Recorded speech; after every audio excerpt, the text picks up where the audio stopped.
Hi friends, இன்னைக்கு மதியம் எங்கள் வீட்டில் என்ன சாப்பாடுன்னு பார்த்துடலாம்.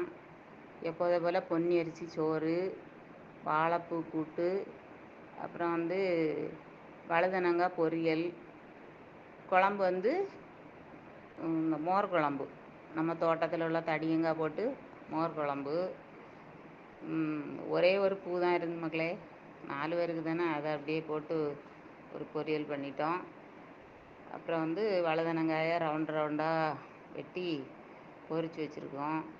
இன்றைக்கி செவ்வாய்னால இன்றைக்கி காய்கறி. என்னதான் இருந்தாலும் எனக்கு இந்த பொன்னி அரிசி அவ்வளோவா பிடிக்காது. செங்கல்பட்டு தான் நமக்கு எப்போவுமே.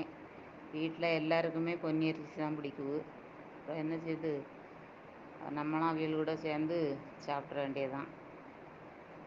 காய்கறிக்கு நல்லா இருக்கும். மீன் குழம்புக்கு பொன்னி அவ்வளோவா எடுபடலை. அதனால் இந்த ஸ்பெஷல் இவ்வளோ தான்.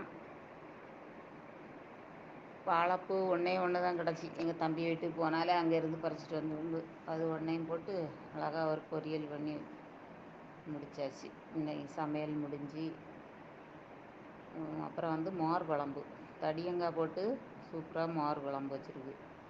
தடியங்காய் நிறையா வெட்டி போட்டு, தடியங்காய் நிறைய இருந்து அதனால் நிறையா வெட்டி போட்டு மோர் குழம்பு சூப்பராக வச்சுருக்கு.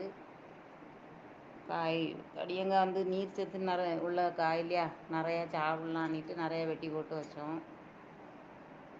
உங்களுக்கு இந்த மாதிரி சாப்பாடெல்லாம் பிடிக்குமான்னு கமெண்டில் சொல்லுங்கள் மக்களே. வீடியோ பிடிச்சா லைக் பண்ணி ஷேர் பண்ணுங்கள். மறக்காமல் சப்ஸ்கிரைப் பண்ணுங்கள் மக்களே. அப்படியே உங்கள் ஃப்ரெண்ட்ஸுகளுக்கும் அனுப்பி விடுங்க. தேங்க்யூ.